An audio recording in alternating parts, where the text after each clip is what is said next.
Welcome to angels online platform. आज हम देखेंगे 11th जेई फिजिक्स का सॉल्यूशन। तो फर्स्ट क्वेश्चन है हमारे पास,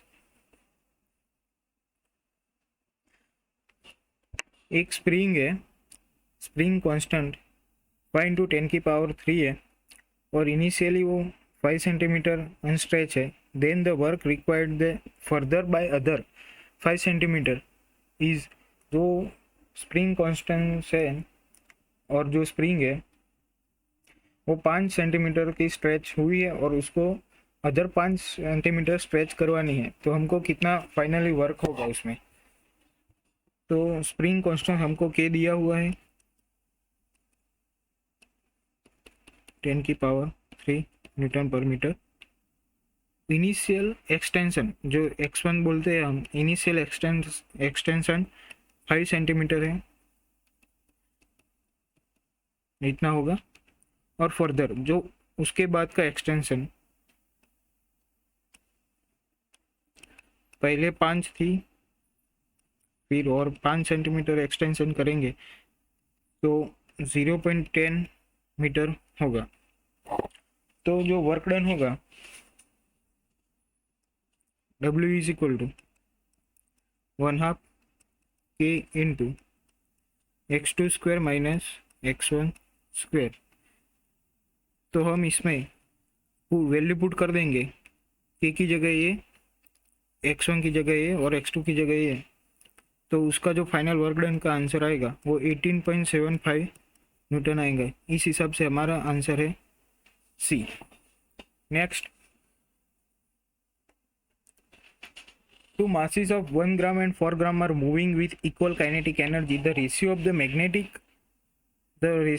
the magnitude of their linear momentum. पहले तो हम linear momentum, तो linear momentum फाइंड करना है। तो उसमें हमें इस क्वेश्चन में गिवन है मास m1 इज इक्वल टू 1 ग्राम और m2 इज इक्वल टू 4 ग्राम। तो इसकी जो Ke1 is equal to Ke2 होगा 1/2 m1 v1 square is equal to 1/2 m2 v2 square. तो 1/2 निकल जाएंगे। m1 की जगह हम ये 1 ग्राम लेंगे, m2 की जगह हम 4 ग्राम लेंगे। तो 1 into v1 square is equal to 4 into v2 square. तो v1 बाय v2 होगा उसका स्क्वायर 4/1 और v1 bye v2 square root निकाल लेंगे तो हो गया 2/1। इक्वेशन 1 है। और इक्वेशन 2 मतलब कि लिनियर मोमेंटम होगा p is equal to M V, जो इसकी डायरेक्शन होगी वेलोसिटी की डायरेक्शन में होगी। रेशियो ऑफ मैग्नीट्यूड हमको क्या पूछा है, the ratio of linear magnitude linear momentum. तो रेशियो ऑफ मैग्नीट्यूड होगा p1 बाई p2 का रेशियो। तो m1 v1 by m2 v2 is equal to क्या होगा 1/4 into m11 v1 by v2 का क्या था 2/1। तो ये होगा 2। तो मतलब कि p1 जेम p2 जो इसका रेशियो आएगा 1:2। इस हिसाब से इसका आंसर होगा सी।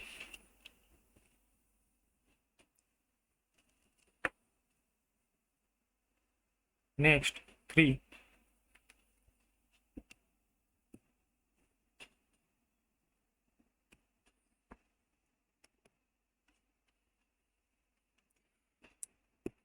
a spherical ball mass 20 kg is stationary at the top of the hill, height 100 meter. It slides down smooth surface to ground, then the climb up the other hill, height 30 meter, and the finally slides down to horizontal basis at a height of 20 meter above the ground. The velocity attained by the ball is। अब क्या है इस question में, किसी एक ball को हम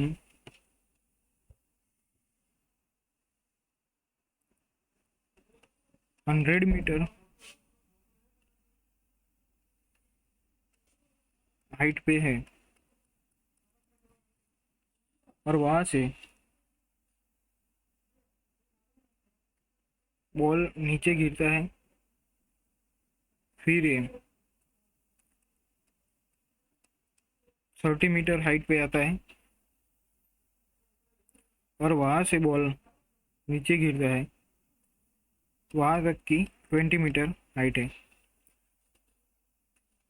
और उसके जब 20 मीटर पे बॉल है, यहाँ पे बॉल था, उस time u is equal to 0 था, तो यहाँ पे v कितना होगा वो फाइंड करना है।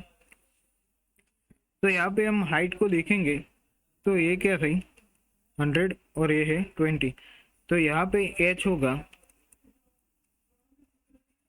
100 माइनस 20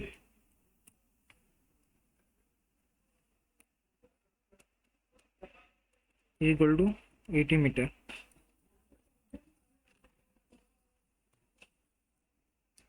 तो work done by all forces change in the kinetic energy, work done gravity करेगी, इसमें वर्क डन जो होगा वो ग्रेविटी करेगी।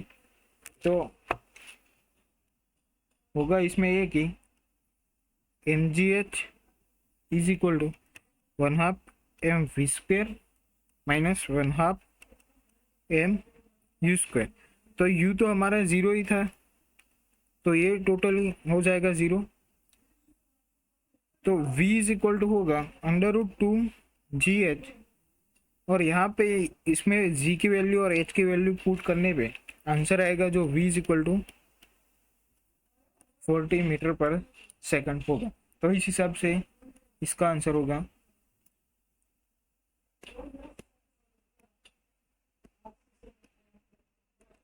सी।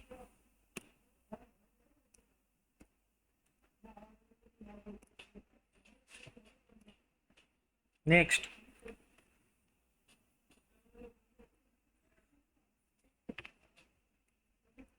a body is moved along a straight line by a machine delivering constant power. The distance moved by the body in t is proportional to। तो इसमें क्या है कि कोई मशीन है, वो कांस्टेंट पावर से एक ब्लॉक को मूव कर रही है, तो t समय में उसका डिस्टेंस कितना होगा।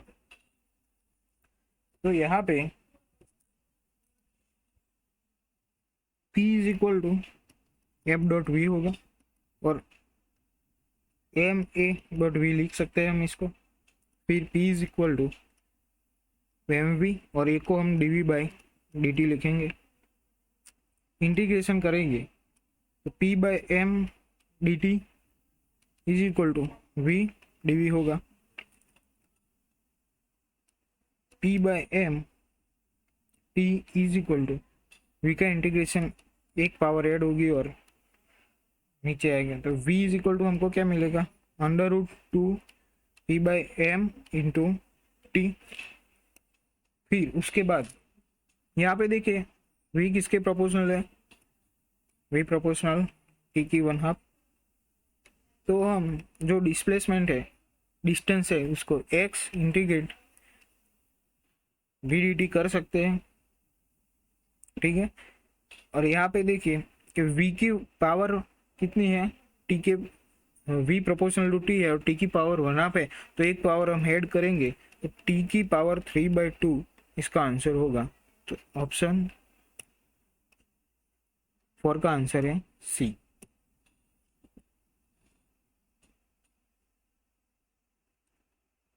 अब क्या है क्वेश्चन 5।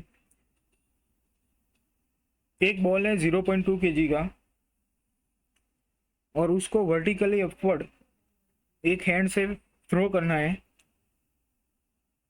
और 0.2 मीटर अप्लाइंग फोर्स है, और उसके बाद बॉल 2 मीटर हाइट अचीव कर लेता है, तो फोर्स का मैग्नीट्यूड कितना होगा। तो यहाँ पे होगा कि जब वर्क कर रहे हैं तो W is equal to del K होगा। जब इनिशियल वेलोसिटी होगी 0, और जब बॉल अपनी हाइट पे होगा, मैक्सिमम हाइट पे, तब फाइनल वेलोसिटी भी कितनी होगी 0। देयरफॉर तो टोटल वर्क डन होगा हमारा 0। हैंड वर्क डन करता है, हमारा हाथ जो वर्क डन करता है, तो उसका जो होगा एफ इंटू कितना मूव करता है 0.2 मीटर,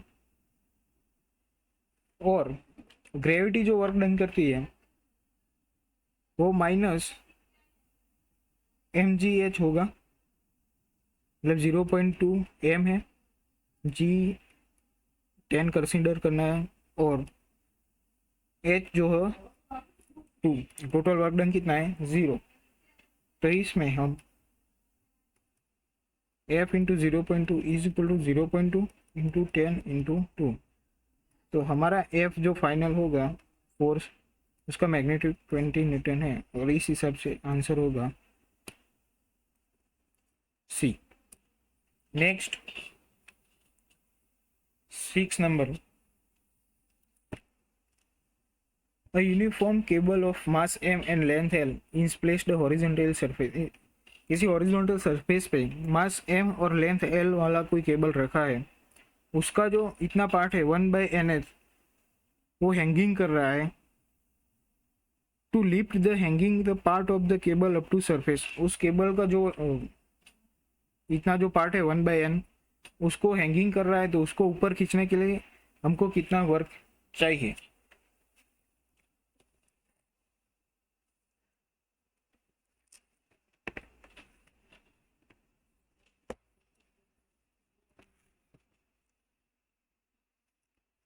मान लो कि ऐसा कोई केबल है या टेप सरफेस है, और उस पे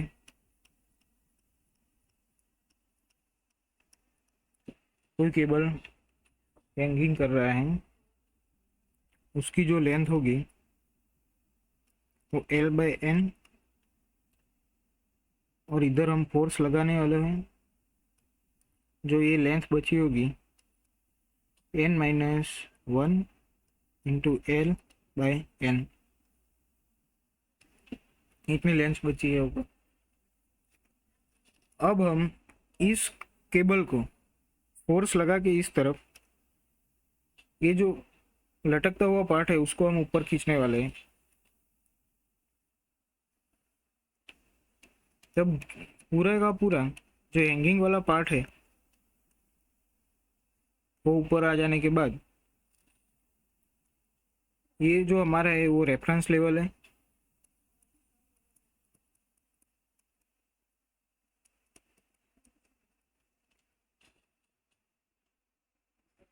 तो हमने जब जो वर्क डन किया, जो जो ऊपर की तरफ होगा वो mgh होगा, और नीचे की तरफ ग्रेविटी करेगा वो माइनस mgh होगा। तो इनिशियल पॉइंट पर एनर्जी होगी Pe1 is equal to minus m/n g into L, कितना है हमारा l/2n, और जब फाइनल होगा Pe2 इज इक्वल टू 0, क्योंकि वो इसी सरफेस पे हम रेफरेंस ले रहे हैं। तो जो टोटल जो वर्क डन होगा W is equal to Pe2 minus Pe1। तो Pe2 क्या है हमारा 0 है, minus m g l/2n square. तो ये होगा final mgl/2n square, mgl/2n square. इस हिसाब से आंसर होगा ऑप्शन बी। आगे क्वेश्चन नंबर 7, एक लिफ्ट है, उसमें मैक्सिमम 10 पर्सन है, और लिफ्ट का जो वेट है वो 920 kg है, और ईच पर्सन का वेट है 68 kg। लिफ्ट का जो वेलोसिटी है वो 3 मीटर पर सेकंड है, और उसका जो फ्रिक्शन है 6000 न्यूटन है। जब lift moving up with the full capacity the power delivered by motor to the elevator must be a least. तो जो मोटर के द्वारा जो पावर प्रोड्यूस होता है वो कितना होगा, वो हमको फाइंड करना है। तो मान लो कि ये कोई लिफ्ट है और ये ऊपर की तरफ जा रही है, तो फोर्स ऊपर की तरफ लग रहा है। उसकी वेलोसिटी है 3 मीटर पर सेकंड, और यहाँ पे जो वेट है वो mg होगा, मास इंटू जी, तो होगा 9200 प्लस ईच पर्सन का वेट है 68 और उसका भी m इंटू जी होगा, तो 68 into ji is equal to 6800 plus जो ये फ्रिक्शन है 6000 वो, ठीक है। तो अब जब ऊपर की तरफ फोर्स लग रहा है तो ये फोर्स होगा 9200 6800 6000। तो जो पावर होगा P is equal to F into V. तब इसका जो टोटल करेंगे वो, और वेलोसिटी है हमारी 3, तो जो इसका जो आंसर आएगा 666000। तो इस हिसाब से हमारा जो आंसर होगा क्वेश्चन 7 का वो है 666000 ऑप्शन सी। आगे क्वेश्चन नंबर 8 पे,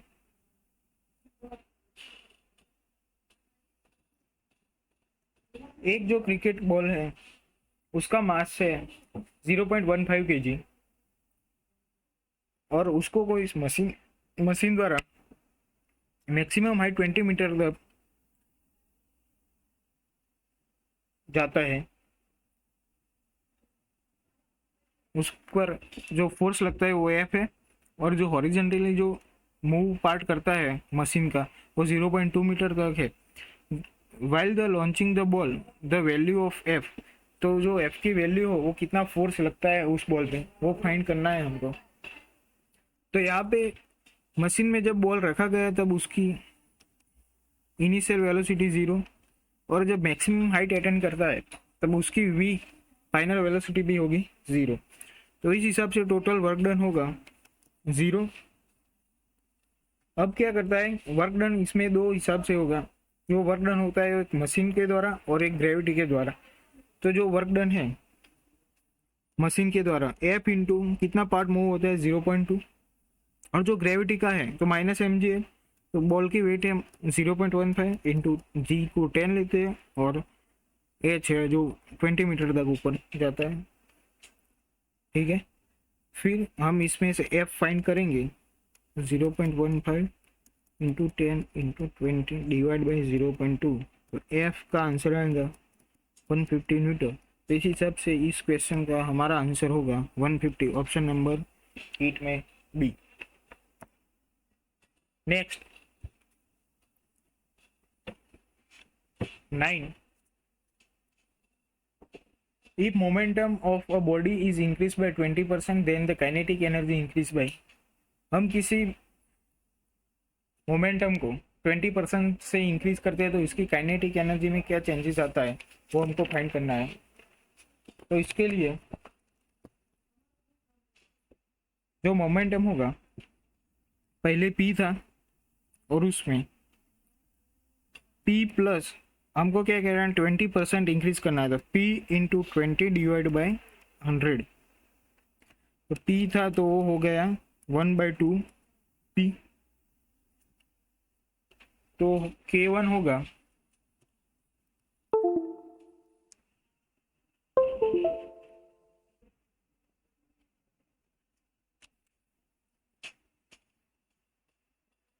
तो इस हिसाब से K1 होगा जो P² बाय 2m, और K2 होगा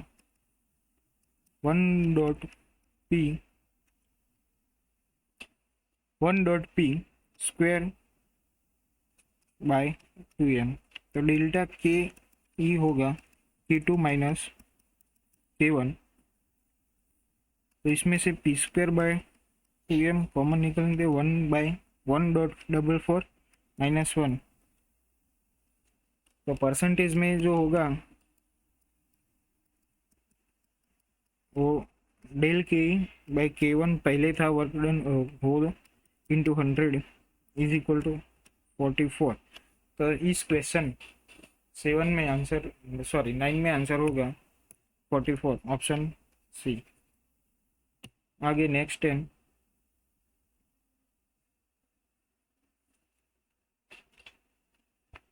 a force F is equal to 5 plus 3y square act on the particle in the y direction where F is Newton and y is the meter. The work done by the force during the displacement y is equal to 2 to y is equal to 4 metre. जब हम किसी force को इतना force लगता है तो किसी force को y इज इक्वल टू 2 से y is equal to 4 metre तक मूव कराने में, डिस्प्लेसमेंट कराना है उतना, तो वर्क डन फाइनली कितना होगा वो हमको फाइंड करना है। तो W is equal to F D Y, और इंटीग्रेशन करेंगे हम 2 से 5 तक, तो यहाँ पे होगा 5 का इंटीग्रेशन होगा 5y प्लस 3 तो कांस्टेंट है, और वाई स्क्वायर का होगा वाई क्यूब बाई 3, तो ये 3 निकल जाएगा और लिमिट होगी 2 से 5, तो 25 प्लस 125 माइनस 10 प्लस 8, तो इसका आंसर होगा 132 जूल। मतलब कि क्वेश्चन 10 का जो 132 जूल, ऑप्शन डी है।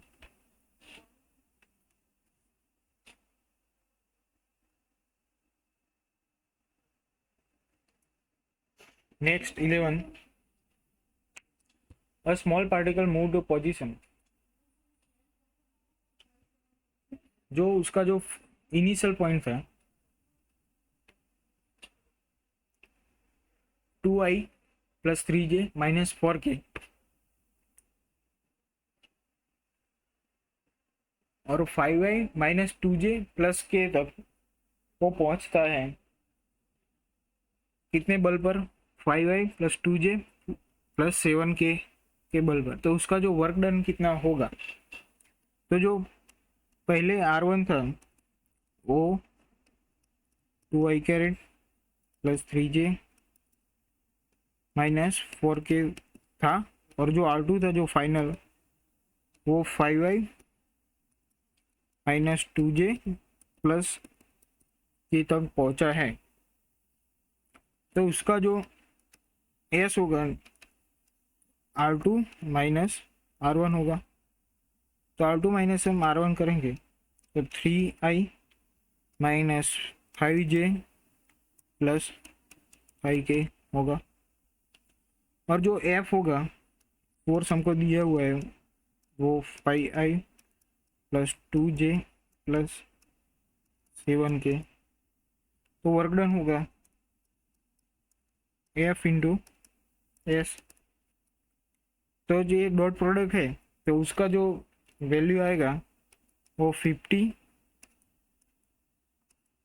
माइनस 10 और यहाँ पे प्लस 35, तो फाइनली में वो 40 होगा। तो इस हिसाब से क्वेश्चन 11 का जो आंसर होगा वो 40, ऑप्शन नंबर बी। क्वेश्चन 12, दो बॉडी है और काइनेटिक एनर्जी का रेशियो दिया है हमें 60:9। If they have the small linear momentum the ratio of masses respectively, तो उसका रेशियो दिया है काइनेटिक एनर्जी का और उसका मासेस का रेशियो हमको फाइंड करना है। तो जो काइनेटिक एनर्जी हो K1 by K2 is equal to 60/9, तो K1 होगा K1 बाई K2, तो P² बाई 2m1 और P² बाई 2m2, तो यहाँ पे m2 बाई m1 होगा। देयरफॉर m1 बाई m2 का होगा K2 बाई K1 रेशियो, और ये है 9/60 होगा। तो जो मासिस M1 M2 का रेशियो 9/60 होगा। तो इस हिसाब से क्वेश्चन 12 में आंसर होगा डी।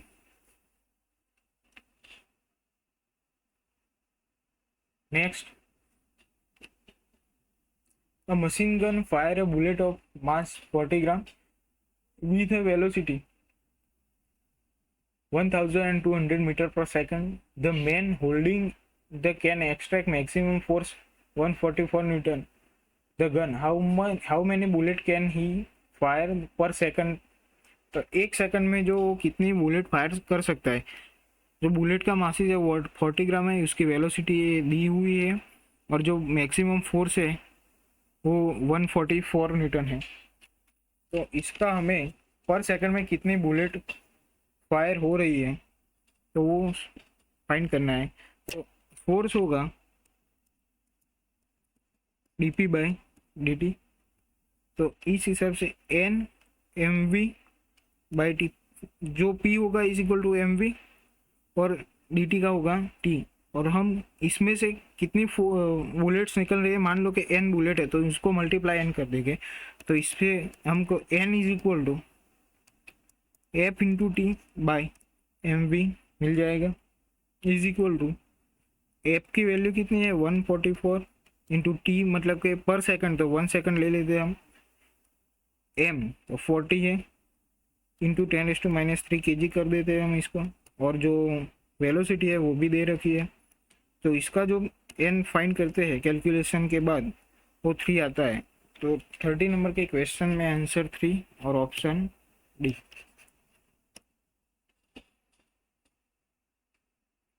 40 नेक्स्ट। अब इसमें हमको 2 ब्लॉक दिए हुए हैं, उसका मास एक का 20 है और एक का 12 kg है, और मेटल रॉड का मास है 8 kg। A system pulled vertically upward applying the force 480 newton as shown. The tension at the mid point. हम जो इस रॉड के जो मिड पॉइंट पे कितना टेंशन क्रिएट हो रहा है वो हमको फाइंड करना है। तो पहले हम देखते हैं कि ये जो M1 मास है उसका 20 kg है, M2 है जो 12 kg है, उससे 480 न्यूटन का टॉर्क ऊपर की तरफ, और यहाँ पे जो mg लगेगा वो मास इंटू जी। तो मास कितना है, ये सबका टोटल करेंगे 20 प्लस 12, और जो रॉड का मास है वो कितना है 8 kg। तो m इंटू जी होगा 400 न्यूटन। तो एफ नेट होगा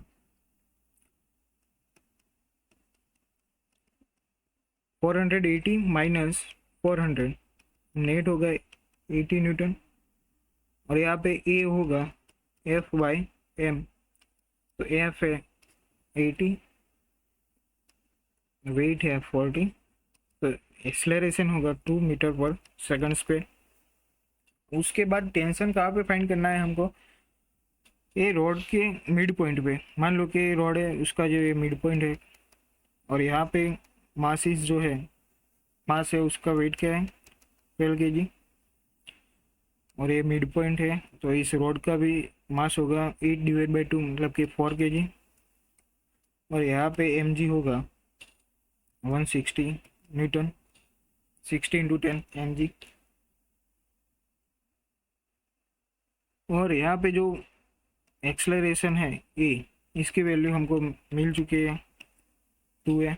तो यहाँ पे एफ नेट होगा टी, टेंशन इधर लग रहा है टी, माइनस 160। तो F is equal to M A करते हैं, तो 60 इंटू एक्सलरेशन है 2 और टी माइनस 160। तो यहाँ पे टी मिल जाएगा 160 plus 32 is equal to T की वैल्यू होगी 192। टेंशन होगा 192 जो रॉड के मिड पॉइंट पर होगा। Option number D 192। Next 15 question.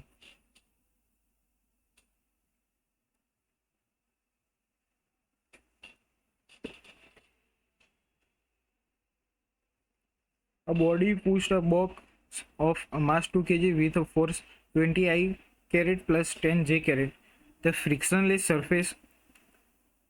If the box initially a rest then the mass displacement find करना है. तो एक्स एक्सिस के अलोंग हमको इस बॉक्स का डिस्प्लेसमेंट फाइंड करना है. तो हम एक्स एक्सिस के अलोंग जो फाइन इनिशियल वेलोसिटी है वो कितनी है, वो फाइन इनिशियल में वो रेस्ट पर है बॉक्स, और जो उसके एक्सेलरेशन होगा वो कितना होगा एफ बाय एम के.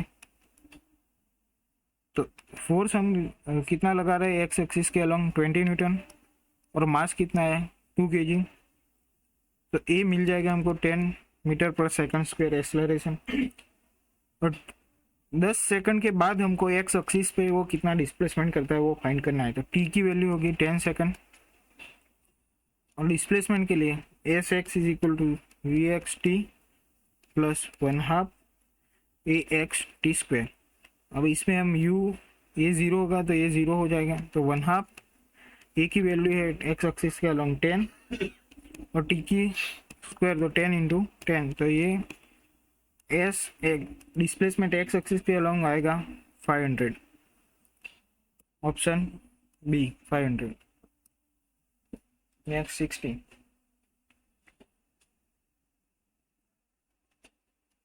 The initial mass of the rocket 1000 kg calculate at the rate the fuel should be burned so that the rocket is given an acceleration 20 meter per second square. The gases come out the relative speed 500 meter per second square with the respective the rocket. तो अब हमको इसमें करना क्या है कि जो कोई एक रॉकेट है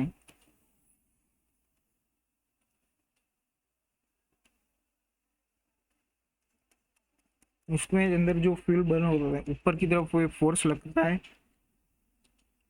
इसकी एक्सेलरेशन है 20 मीटर पर सेकंड स्क्वायर, और नीचे की तरफ mg होगा तो वो होगा 10,000 न्यूटन. और यहाँ पे f जो है f इज इक्वल टू हम ले सकते हैं v dm बाई dt. तो f नेट होगा, तो ऊपर की तरफ फोर्स लग रहा है वो माइनस 10,000. f की जगह हम f is equal to ma ले लेते हैं, ये है f नेट.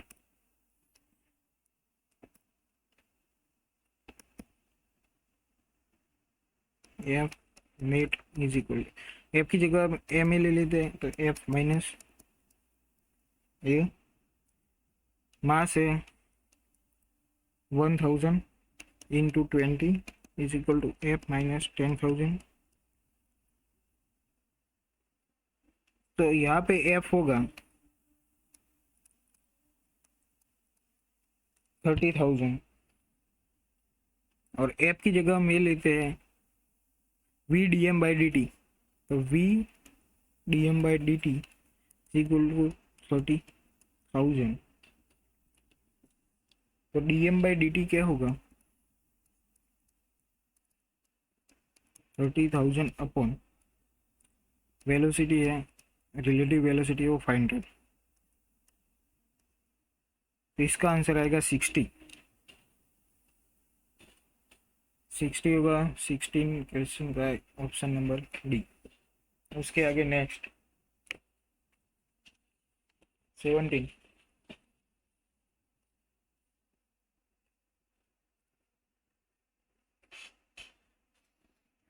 में है क्या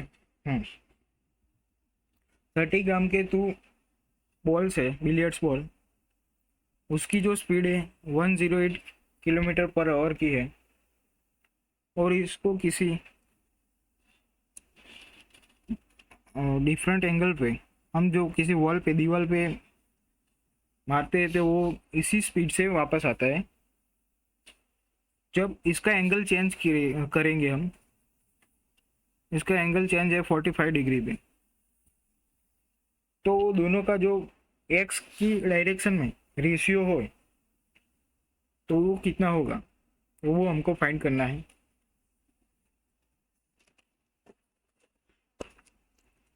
तो v is equal to velocity कितनी है हमको यहाँ पे 108 किलोमीटर पर आवर, इसको मीटर पर सेकंड में कन्वर्ट कर देते हैं तो 30 मीटर पर सेकंड होगा ये। जब हम केस 1 लेते हैं तो केस 1 में ये बॉल ए लेते हैं, किसी बॉल के साथ इसका इम्पल्स होगा, इम्पल्स इसमें I1 लेते हैं तो P2 माइनस P1, तो पहले MV था, माइनस माइनस MV ही होगा क्योंकि वो बॉल टकरा के दीवार से वापस आ रही है। तो I1 होगा 2MV। हम केस 2 की बात करें, जब इस बॉल को 45 डिग्री पे छोड़ते हैं तो उसमें इम्पल्स होगा I2 P2 माइनस P1, और इसमें क्या होगा कि जो इम्पल्स है वो एक्स डायरेक्शन में लेना है तो ये कॉस लेना होगा, कॉस कंपोनेंट दोनों का। तो इसमें होगा MV cos 45 minus minus MV cos 45, तो इसका जो I2 होगा 2MV कॉस 45। अब हमको क्या चाहिए, इसका दोनों का रेशियो चाहिए, तो I1 बाय I2 उसमें 2MV और 2MV तो निकल जाएगा, तो 1 अपॉन कॉस 45 होगा, तो इसका आंसर आएगा √2/1। तो √2/1 ऑप्शन किस में है, √2/1 बी में। नेक्स्ट 18 नंबर का question, a force of free body diagram shown in the figure, the 4 forces apply in the x. किसी बॉडी पे 4 फोर्सेस लग रहे हैं तो वो हमको यहाँ फिगर में दिया हुआ है, और हमको क्या फाइंड करना है, the net acceleration of body zero. Body के नेट एक्सेलरेशन जीरो कब होगा, जब हम उसको एक्स डायरेक्शन के अलोंग कितना फोर्स लगाए कि नेट एक्सेलरेशन जीरो होगा। तो यहाँ पे देख सकते हैं एक्स डायरेक्शन में यहाँ पे 5 न्यूटन है और यहाँ पे 6 न्यूटन, तो रिजल्टेंट होगा 1 न्यूटन इस तरफ, और यहाँ पे 7 है और यहाँ पे 8 है, तो वाई डायरेक्शन में भी माइनस वाई डायरेक्शन भी 1 न्यूटन होगा। अब यहाँ पे दोनों की तरफ 1 न्यूटन है तो इसका रिजल्टेंट होगा कितना, √2 आएगा, और ये एंगल होगा 45 डिग्री। अब क्या पूछा है कि हम √2 इस तरफ है तो हम कितना फोर्स लगाए एक्स डायरेक्शन के अलोंग कि जो बॉडी है वो रेस्ट पे आ जाए, नेट एक्सेलरेशन जीरो हो जाए उसका। तो हम √2 का इसी तरफ फोर्स लगाते हैं और वो एक्स डायरेक्शन के अलोंग कितना होगा 45 डिग्री पे, तो √2 न्यूटन फोर्स और एक्स डायरेक्शन के अलोंग कितना 45 डिग्री, तो ऐसा आंसर है हमारे ऑप्शन ए में।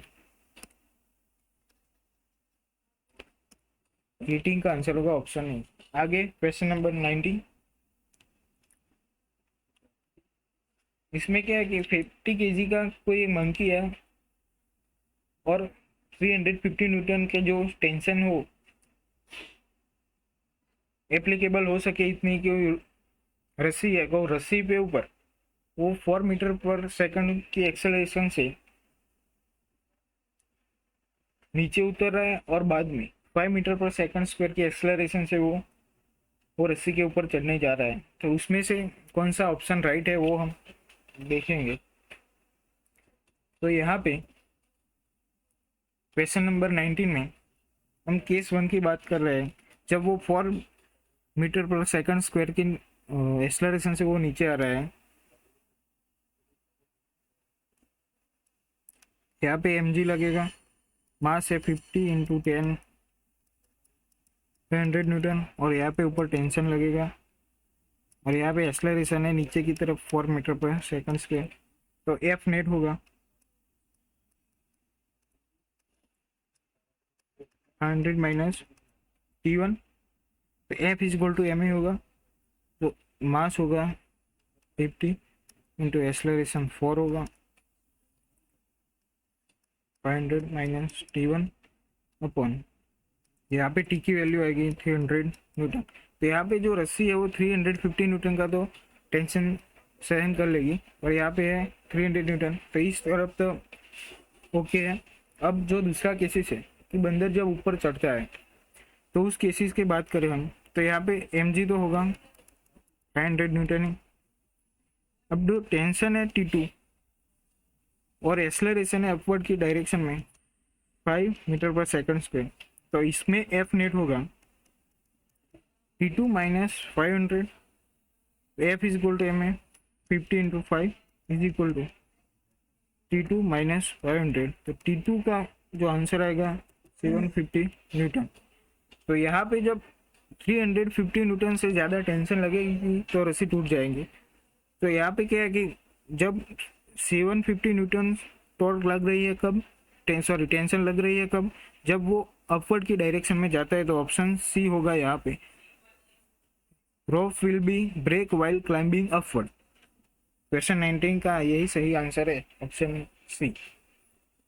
20 नेक्स्ट, यहाँ पे कोई एक 0.1 किलोग्राम का जो ब्लॉक है उसको दीवार के साथ है, और उसका जो फ्रिक्शन है 0.5 है, और उस पर 5 मीटर का फोर्स हॉरिजॉन्टली अप्लाई किया हुआ है।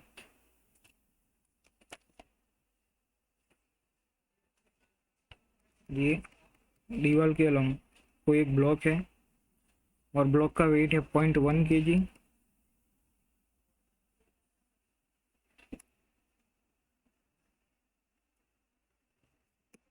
ब्लॉक का वेट है 0.1 kg। इसकी ब्लॉक नीचे तरफ आ रहा है तो फ्रिक्शन होगा ऊपर की तरफ। यहाँ पे हम फोर्स लगा रहे हैं 5 न्यूटन का,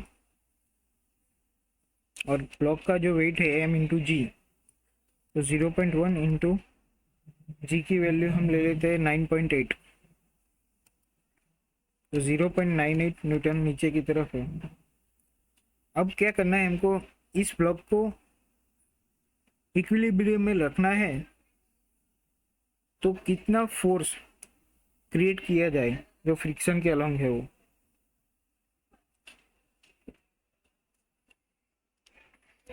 तो frictional mu N is equal to, mu कितना है फ्रिक्शन 0.5 इंटू एन, हम 5 न्यूटन हॉरिजॉन्टली अप्लाई कर ही रहे हैं, तो 2 इंटू 5 न्यूटन होगा।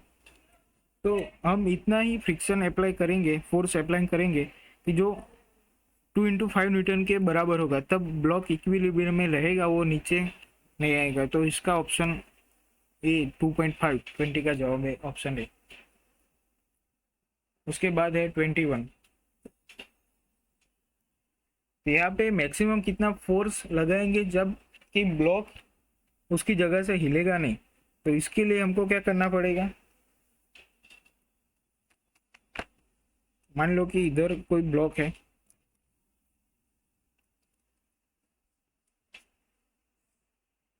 ये ब्लॉक रखा है इधर, और वो 60 डिग्री पर हम फोर्स अप्लाई कर रहे हैं इधर। तो इस तरफ का जो फोर्स होगा वो F cos 60 के हिसाब से F/2 होगा, और यहाँ पे ब्लॉक इस तरफ जा रहा है तो फ्रिक्शन फोर्स इस तरफ लगेगा, और ब्लॉक के जो वेट है m इंटू जी करेंगे तो √3 इंटू 10 होगा, और ऊपर की तरफ F sin 60 लगेगा, F sin 60 उसकी वैल्यू होगी F इंटू √3/2 n होगा जो। तो यहाँ पे हमको क्या करना है कि ब्लॉक मूव होना नहीं चाहिए, तो F/2 जितना फ्रिक्शन लगेगा तब उससे ज़्यादा और उससे उतना ही लगेगा तब वो ब्लॉक मूव नहीं करेगा। तो F/2 लेस देन और equal to friction F/2 less than और इक्वल टू म्यू एन, तो F/2 लेस देन और इक्वल टू म्यू कितना हुआ है वो हमको दिया हुआ है इधर 1/2√3 इंटू एन की वैल्यू हमको फाइंड करें। तो एन कितना होगा, ऊपर की तरफ कितना फोर्स लग रहा है F sin 60, तो F sin 60 की वैल्यू है एफ इंटू √3/2 प्लस ये नीचे mg वाला फोर्स √3 × 10, तो यहाँ पे होगा √3 × 10 प्लस एफ इंटू √3/2, तो एफ होगा 20 न्यूटन। एफ होगा 20 न्यूटन, 21 में ऑप्शन ए।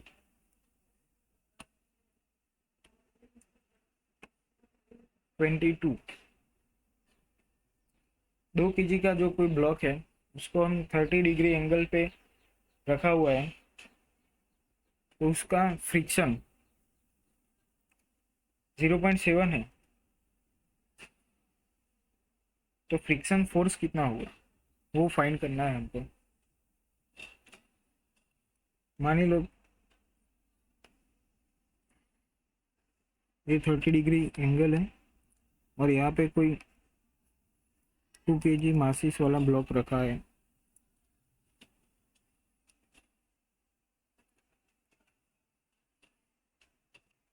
तो क्या होगा, इस तरफ जो फ्रिक्शन है 9.8 Newton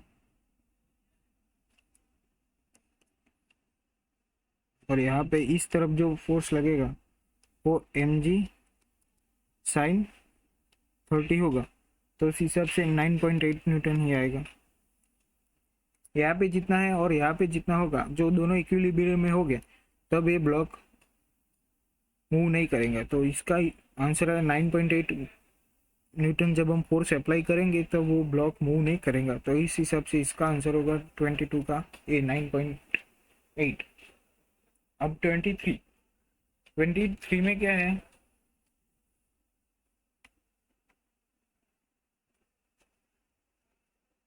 the minimum force required to start pushing a body up rough, friction coefficient may incline the plane F1, while the minimum force need to prevent it for sliding down is F2. If the inclined plane make an angle theta from the horizontal such that then tan theta is equal to 2 then the ratio of the F1 by F2 is, F1 by F2 का ratio हमको find करना है कब, जब हमारे पास यहाँ पे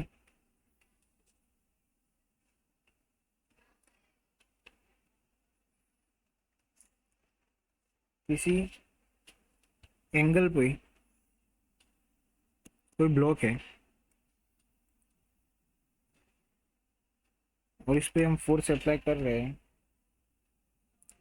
F1, तो होगा इस डायरेक्शन में mg sin theta plus friction force होगा म्यू mg cos थीटा, तो F1 की वैल्यू होगी F1 is equal to mg sin theta plus mu mg cos theta, equation number 1।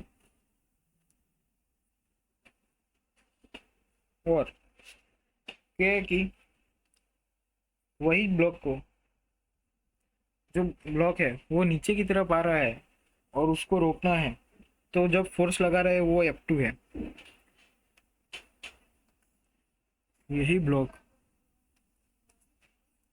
जब नीचे की तरफ आ रहा है तो उस पे जो फोर्स लगा रहे हैं वो F2 है।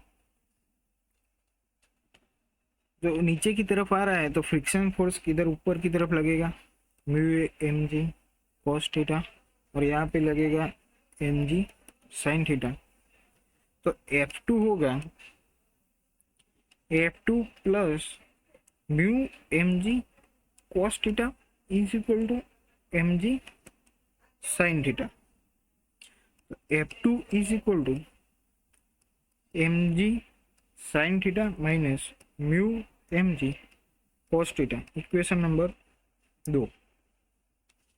तो हमको रेशियो चाहिए तो F1 बाय F2 हम कर सकते हैं, तो mg कैंसिल हो जाएगा, म्यू mg कैंसिल हो जाएगा, तो यहाँ पे बचेगा sin थीटा और plus mu cos theta upon sin theta minus mu cos theta, इतना बचेगा। हम इसको डिवाइड करेंगे कॉस थीटा से, तो ये हो जाएगा टेन थीटा, ये हो जाएगा tan theta plus cos theta से डिवाइड करें तो ये म्यू हो जाएगा, और यहाँ पे हो जाएगा टेन थीटा माइनस म्यू। तो हमको इधर टेन थीटा की वैल्यू दी है टू म्यू,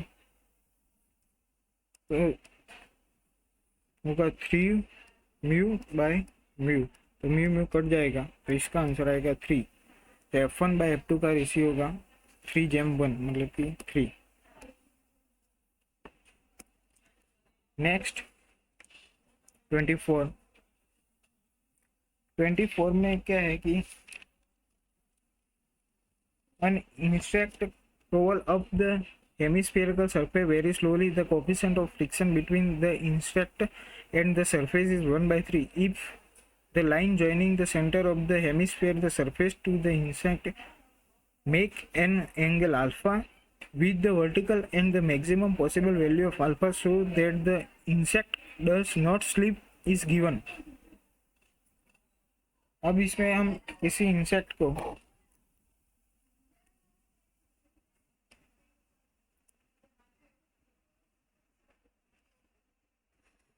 मूव कर रहा है हेमिस्फीयर में,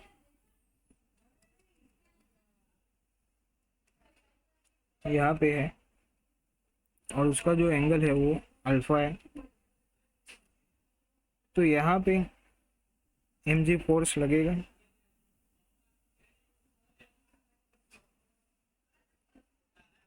यहाँ पे जो टेंजेंट होगा स्पर्शक होगा mg साइन अल्फा, और यहाँ पे mg कॉस अल्फा। तो n इज इक्वल टू क्या होगा, यहाँ पे लगने वाला है वो क्या होगा, वो यही हुआ n is equal to mg cos alpha, और फ्रिक्शन जो है वो mg साइन अल्फा के बराबर लगेगा। तो f की जगह हम म्यू एन कर सकते हैं, friction mu N is equal to mg sine alpha. तो n की जगह हम ये वैल्यू रख सकते हैं, mu is equal to mg cos alpha is equal to mg sine alpha. तो mg और mg कट जाएगा, mg और mg कट जाएगा, तो cos alpha by sine alpha होगा 1/म्यू।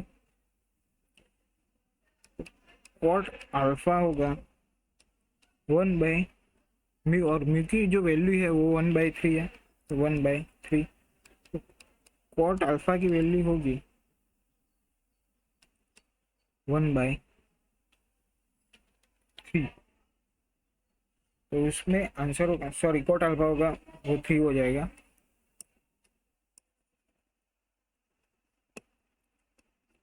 तो उसमें आंसर होगा cot alpha is equal to 3, option A. Last 25, यहाँ पे जो ब्लॉक है उसका वेट है 0.5, और जो नीचे वाला का वेट है वो 4.5 kg है। तो उसमें जो एक किसी ब्लॉक की सरफेस है वो इस पे फ्रिक्शन है यहाँ पे 0, म्यू इज इक्वल टू 0, और यहाँ पे है फ्रिक्शन, म्यू की वैल्यू है 3/7। तब किसी ये ब्लॉक को ऐसे खींचना है कि दोनों साथ में चले, किसी एक को स्लिपरी नहीं होना है। तो हम फिगर ड्रॉ करते हैं।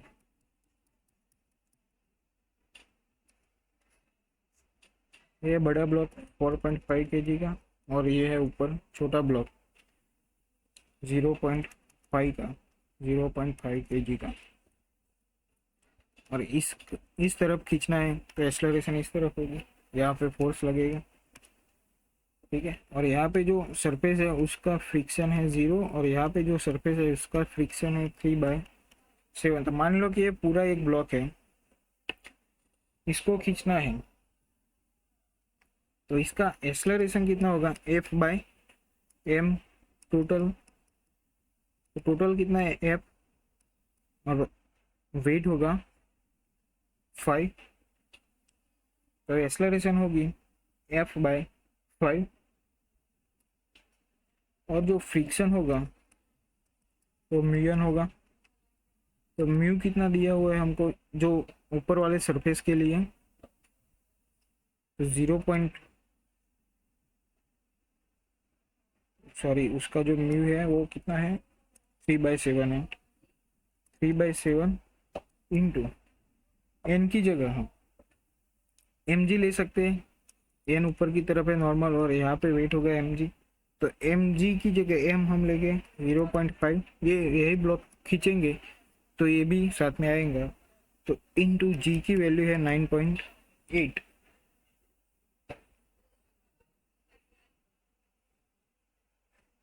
ठीक है। और एफ की जगह हम ले लेंगे एम ए।